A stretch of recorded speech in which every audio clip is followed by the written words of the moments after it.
Hi hello എല്ലാവർക്കും നല്ലൊരു good morning പറഞ്ഞുകൊണ്ട് തന്നെ നമ്മുടെ സാന്ത്വനം ടുവിൻ്റെ ഇന്നത്തെ പുതിയ വിശേഷങ്ങൾ എന്തൊക്കെയാണെന്ന് കേട്ടാലോ.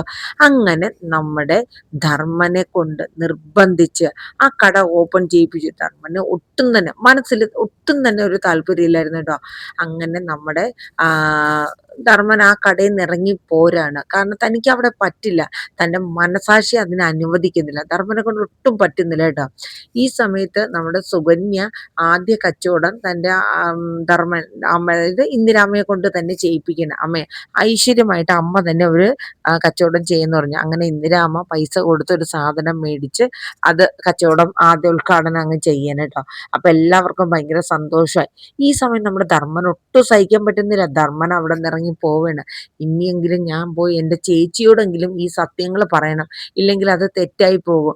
അപ്പൊ ധർമ്മൻ വിചാരിച്ചു ഈ സമയത്ത് എന്തായാലും അളിയൻ ഉണ്ടാവില്ലല്ലോ, അപ്പം ഗോമതി ചേച്ചിയെ പോയി കണ്ട് കാര്യങ്ങളൊക്കെ ഉള്ളത് എന്താണ് നടന്നത് എന്നുള്ളത് പറയണം, ഇല്ലെങ്കിൽ എന്നെ കുറിച്ച് ഒരു തെറ്റിദ്ധാരണ ചിലപ്പോൾ ചേച്ചിയുടെ ഭാഗത്തോ അല്ലെങ്കിൽ അളിയന്റെ ഭാഗത്തൊക്കെ ഉണ്ടാവും, കുട്ടികൾ പോലും എന്നെ തെറ്റിദ്ധരിക്കും എന്നൊക്കെ ധർമ്മന് ടെൻഷനായി കേട്ടോ. അങ്ങനെ പാവം നമ്മുടെ ധർമ്മം വരെയാണ് ദേവമംഗലത്തേക്ക്. ഈ സമയം ബാലൻ അവിടെ ഉണ്ടാകും എന്ന് കരുതിയില്ല. അങ്ങനെ അവിടെ വന്ന് ചേച്ചിയെ ചേച്ചി എന്ന് വിളിക്കുകയാണ് കേട്ടോ. അപ്പോഴേക്കും ഗോമതി അങ്ങോട്ട് ദേഷ്യപ്പെട്ടുകൊണ്ട് എടാ നീയോ, നിനക്ക് ഇത്രയും നാൾ ഈ പടി ചവിട്ടാൻ നിനക്ക് പറ്റില്ലായിരുന്നു അല്ലേടാ, ഇപ്പം നിനക്ക് ധൈര്യമായിട്ട് വരാം, എന്നാലും ഈ നന്ദികേട് നീ കാണിക്കുമെന്ന് ഞങ്ങൾ ഒരിക്കലും കരുതിയില്ല. ചേച്ചി ഞാൻ പറയണതൊന്നും കേൾക്കുക, നീ ഒന്നും പറയണ്ട. അപ്പോഴേക്കും ബാലൻ പറഞ്ഞു എന്നാലും ഒരു മൂത്ത മകന്റെ സ്ഥാനം തന്നല്ലേടാ ഞാൻ നിന്നെ വളർത്തിയത്. ഞാൻ ഒരു തെറ്റ് ചെയ്തു പോയി, ഞാൻ സമ്മതിക്കണം. നിന്റെ അടുത്ത് ഞാൻ ആ പണം നീ എടുത്തോ എന്ന് ഞാൻ ചോദിച്ചു. അത് നിനക്ക് സങ്കടമായി നീ ഈ വീട് വിട്ട് ഇറങ്ങി. നിനക്കറിയോ, ഈ ഇവിടുന്ന് നീ ഇറങ്ങിപ്പോയതുപോലെ എനിക്ക് അന്ന് ഫീൽ ചെയ്തത്. പക്ഷെ ഈ പോക്ക് നീ ഇത്രയും വലിയൊരു തിരിച്ചടി അല്ലെങ്കിൽ ഇത്രയും വലിയൊരു ഇത് തരും എന്ന് ഞങ്ങൾ ഒരിക്കലും കരുതിയില്ല. അയ്യോ അളിയൻ എന്തറിഞ്ഞിട്ടാ ഈ പറയണേ, നീ ഒന്നും പറയണ്ട, നീ ചെയ്തിടത്തോളം മതി. നിനക്കറിയാലോ ഞങ്ങൾ ഈ കുടുംബം ഗോമതി പറയണേ, ഞങ്ങൾ ഈ കുടുംബം ആ ഗോമതി സ്റ്റോർ നടത്തിക്കൊണ്ടാണ് പോണത്. നിനക്ക് അതിൽ ഇതാക്കിയിരുന്നെങ്കിൽ നീ ഇട്ടോ, ഞങ്ങൾക്കത് വിഷയമല്ല.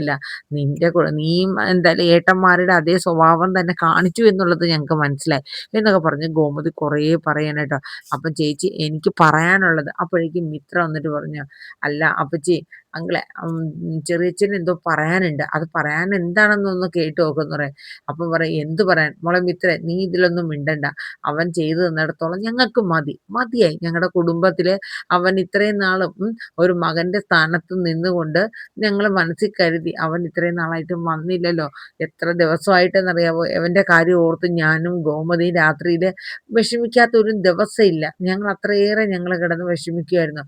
പക്ഷെ ഇത്രയും നന്ദി കെട്ടവനാണെന്ന് ഞങ്ങൾ ഒരിക്കലും കരുതിയില്ല. എന്നിട്ട് ബാലൻ പറഞ്ഞു, അതെ നീ വിചാരിക്കണ്ട, ഈ ഇന്ദിരാ സ്റ്റോർ നിങ്ങൾക്ക് നടത്തി നല്ല രീതിയിൽ കൊണ്ടുപോകുന്നു, അത് പൂട്ടിക്കാനുള്ള ഏത് വഴിയും ഞാൻ നോക്കുമെന്ന് നമ്മുടെ ബാലച്ചൻ പറയാൻ കേട്ടോ. ഈ സമയം നമ്മുടെ ഗോമതി പറയുന്നുണ്ട്, എടാ നീ ഈ കട നടത്തി രക്ഷപ്പെടുമെന്ന് നീ കരുതേ വേണ്ട, നീ നശിക്കും, നീ കണ്ടോ എന്ന് പറഞ്ഞ് ഗോമതി പ്രാഗിയാണ് കേട്ടോ. അപ്പൊ ധർമ്മം പറഞ്ഞ്, ആ അങ്ങനെയാണെങ്കിൽ എനിക്കൊന്ന് കാണണമല്ലോ, ഈ ഈ കട ഞാൻ മുന്നോട്ട് കൊണ്ടുപോവുകയും ചെയ്യും, നിങ്ങളുടെ ഗോമതി സ്റ്റോറിന്റെ ഫ്രണ്ടിൽ നിന്ന് തന്നെ കച്ചവടം ഞാൻ പിടിച്ച് മുന്നോട്ട് കൊണ്ടുപോകും എന്നൊക്കെ പറഞ്ഞ് തിരിച്ച് ധർമ്മം മറുപടി കൊടുക്കണം. കാരണം ധർമ്മനും മനസ്സിലായി ഇനിയിപ്പോൾ ഇവരെ മുമ്പിൽ സത്യം പറയാൻ നിന്ന് കഴിഞ്ഞാൽ അവരത് അംഗീകരിക്കില്ല, വിശ്വസിക്കുകയില്ല. അതുകൊണ്ട് പറഞ്ഞിട്ടും കാര്യമില്ല. അങ്ങനെ കാരണം ധർമ്മന്റെ ആവശ്യം അത്രയേ ഉള്ളൂ. ബാലൻ പറഞ്ഞില്ല ഒരു കാര്യം, ഈ കട ഞാൻ പൂട്ടിക്കും എന്നുള്ളത്, എത്രയും പെട്ടെന്ന് പൂട്ടണം എന്നുള്ളത് ഒറ്റ ലക്ഷ്യം മാത്രമേ ധർമ്മന്റെ ഉള്ളിലുള്ളൂ കേട്ടോ. അപ്പൊ ധർമ്മം പറഞ്ഞു, നിങ്ങൾക്കൊക്കെ എന്താ ചെയ്യാൻ പറ്റുന്നതെന്ന് വെച്ചാൽ നിങ്ങൾ പോയി ചെയ്തോ, ഈ കടയുമായിട്ട് ഞാൻ മുന്നോട്ട് പോവുക തന്നെ ചെയ്യും എന്ന് പറയണം കേട്ടോ. എടാ എന്നാ കാണാം എന്ന് പറഞ്ഞ് ബാലനും ഗോമതിയും കൂടെ ധർമ്മനെ വെല്ലുവിളിക്കണം കേട്ടോ. അങ്ങനെ ധർമ്മൻ നേരെ കടയിലോട്ട് ചെല്ലുകയാണ്. കാരണം ധർമ്മനൊരു സമാധാനമായി, മറ്റൊന്നുമല്ല ഈ കട പൂട്ടും എന്നുള്ളത്. അപ്പൊ ധർമ്മം വീട്ടിൽ നിന്ന് ഇറങ്ങിയതിന്റെ തൊട്ട് പുറകെ തന്നെ മിത്ര പിന്നെ ചെറിയച്ചാന്ന് പറഞ്ഞ് ഓടി ചെല്ലുകയാണ്. എന്നിട്ട് പറഞ്ഞു, എന്താ മാമ ഇത്, എന്താ ചെറിയച്ച ഇത് സംഭവിച്ചത്? മിത്ര കരഞ്ഞുകൊണ്ട് ചോദിക്കണം. അപ്പോഴത്തേക്ക് പറയും, മോളെ നീയെങ്കിലും എന്നെ വിശ്വസിക്കുക, സത്യത്തിൽ ഇതിൽ ഞാൻ പെട്ടുപോയതാണ്. ഇന്നലെ രാത്രി വന്നിട്ടാണ് അച്ചുവേട്ടൻ പറഞ്ഞത് കട ഉദ്ഘാടനം. ഞാൻ ആദ്യം ചോദിച്ചത് എവിടെയാ, അപ്പോൾ പറഞ്ഞു അതെല്ലാം സസ്പെൻസ് ആണ്, നീ നാളെ അറിഞ്ഞാൽ മതി. എന്നിട്ട് ഇന്ന് രാവിലെ ഞാൻ ഈ മാക്സിമം ആ കട ഉദ്ഘാടനം ചെയ്യേണ്ടെന്ന് നോക്കി, പക്ഷെ അമ്മയുടെ മുന്നിൽ മാത്രം എനിക്കൊന്നും ചെയ്യാൻ പറ്റില്ല. കാരണം അമ്മയുടെ വാക്കുകള്, അമ്മയുടെ നിറകണ്ണ് അത് കണ്ടിട്ട് എനിക്ക് മറികടന്ന് വരാനായിട്ട് പറ്റിയില്ല മോളെ. എന്നൊക്കെ ഞാൻ ഇവിടെ വന്ന് ഈ കാര്യങ്ങളൊക്കെ അളിയനെയും ചേച്ചിയും പറഞ്ഞ് ബോധ്യപ്പെടുത്താനായിട്ടാ ഞാൻ വന്നത് എന്നൊക്കെ പറഞ്ഞു. അവര് വിശ്വസിക്കല്ല. ഇനിയിപ്പോ എന്താ ചെയ്യാൻ പറ്റണേന്ന് വെച്ചാ അവര് ചെയ്യട്ടെ. അങ്ങനെയെങ്കിൽ ആ കട പൂട്ടിക്കട്ടെ എന്നുള്ള രീതിയിൽ ധർമ്മം പോവാട്ടോ. അങ്ങനെ കടയിൽ ചെന്ന് ധർമ്മൻ അപ്പൊ എല്ലാവർക്കും സമാധാനായി. ധർമ്മൻ തിരിച്ചു വന്നുവല്ലോ. അപ്പൊ ഈ സമയത്ത് നമ്മുടെ ആനന്ദ് വിളിച്ചിട്ട് ഇങ്ങനെ ഗോമതി സ്റ്റോറിന്റെ ഫ്രണ്ടിൽ തന്നെയായിട്ട് ഒരു ഷോപ്പ് ഇങ്ങനെ കൃഷ്ണമംഗലക്കാരിട്ടു.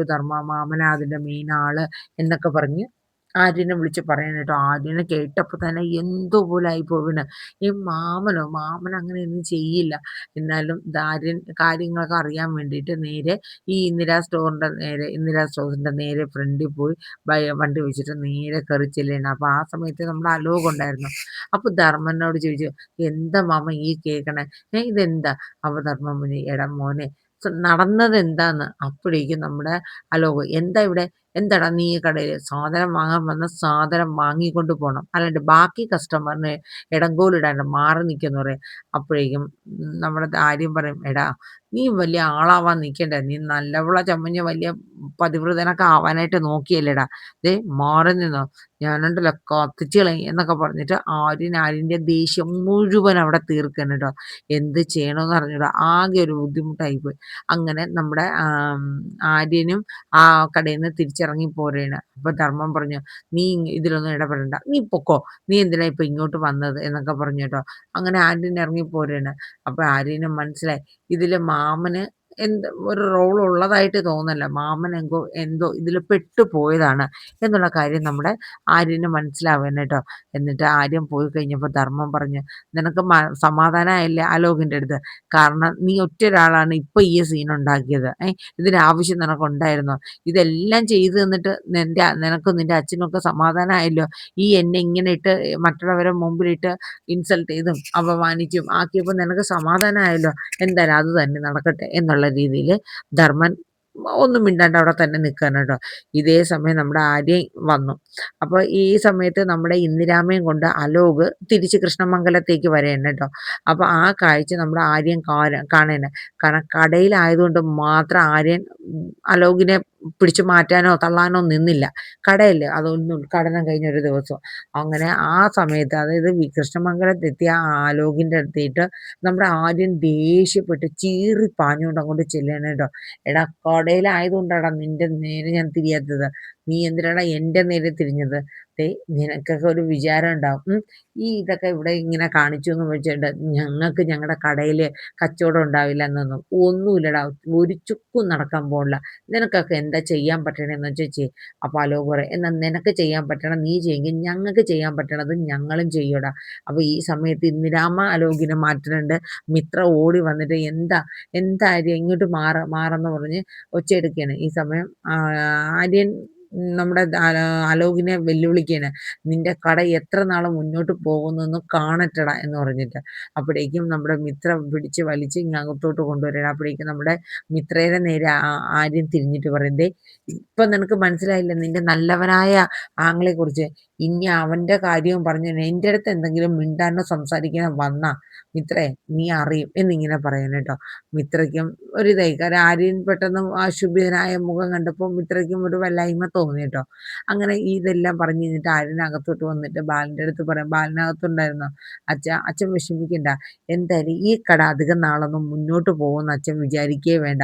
കണ്ടാൽ തന്നെ അറിയില്ലേ, ആ കടയ്ക്ക് എന്തോ ലൈസൻസോ കാര്യങ്ങളോ ഒന്നും ഇല്ലായിരിക്കും, അങ്ങനത്തെ ഒരു സ്ഥലം അല്ലായിരുന്നു അത്. അതുകൊണ്ട് അച്ഛൻ പേടിക്കുകയൊന്നും വേണ്ട എന്നുള്ളത് നമ്മുടെ പിന്നെ ആര്യൻ നമ്മുടെ ബാലനോടൊക്കെ പറയണേ. അപ്പൊ ബാലൻ പറഞ്ഞു, എല്ലാരും കേൾക്കന്നെ, എനിക്കങ്ങനെ ടെൻഷനോ കാര്യങ്ങളോ ഒന്നുമില്ല, കാര്യം അതിന്റെ ആവശ്യമില്ല. അപ്പൊ അതുകൊണ്ട് ഞാനത് ആ രീതിയിലേ കാണുന്നുള്ളൂ. പിന്നെ ഗോമതി സ്റ്റോറിൽ ഇന്ന് വരെ നെറികെട്ട ഒരു പരിപാടി നടന്നിട്ടില്ല. സത്യസന്ധമായിട്ട് നല്ല സാധനങ്ങളും കൊടുത്തു തന്നെയാണ് കസ്റ്റമേഴ്സിന് സാധനങ്ങൾ ഞങ്ങൾ കൊടുത്തുകൊണ്ടിരിക്കുന്നത്. ആ ഒരു ഇത് ഇന്നും ഉള്ളതുകൊണ്ട് നമ്മുടെ കച്ചവടം നമുക്ക് തന്നെ വന്നു ചേരും എന്നുള്ളത് നമ്മുടെ ബാലൻ പറയുന്നത്. അതുകൊണ്ട് ഇതിൻ്റെ ആയിട്ട് ആരും ഇനി കട പൂട്ടിക്കാനോ അതിനൊന്നും ആരും നിൽക്കണ്ട, നമ്മളായിട്ട് ഒന്നിനും പോകണ്ട എന്നുള്ളതാണ് നമ്മുടെ ബാലൻ ആര്യനോട് പറഞ്ഞത്. എന്നാൽ എല്ലാവർക്കും ഭയങ്കര വിഷമവും സങ്കടവും ഒക്കെ ആവുകയാണ്. കാരണം ഇത്രയും ഒരു ചതി മാമന്റെ ഭാഗത്തു നിന്നുണ്ടാകും എന്നുള്ളതാണ്. പക്ഷെ ആര്യന് ഉറപ്പാണ് മാമൻ ഒരിക്കലും അങ്ങനെ ചെയ്യില്ല എന്നുള്ളത്. ഇതിൻ്റെ ഇടയിൽ എന്തോ സംഭവം നടന്നിട്ടുണ്ട് എന്നുള്ളതും നമ്മുടെ ആര്യൻ മനസ്സിൽ ചിന്തിക്കുകയാണ് കേട്ടോ. കാരണം ഒരിക്കലും നമ്മുടെ ധർമ്മൻ അറിഞ്ഞുകൊണ്ട് ഒരു തെറ്റും നമ്മുടെ ഗോമതി സ്റ്റോറിന് ഇത് വരുന്ന രീതിയിൽ ചെയ്യില്ല എന്നുള്ള കാര്യം ഉറപ്പാണ്. പക്ഷെ ധർമ്മൻ ഒരേ ഒരു ലക്ഷ്യത്തോടു കൂടെ തന്നെയാണ് പിന്നെ ഇന്ദിരാ സ്റ്റോഴ്സിൽ വീണ്ടും കാലുകുത്തിയത്.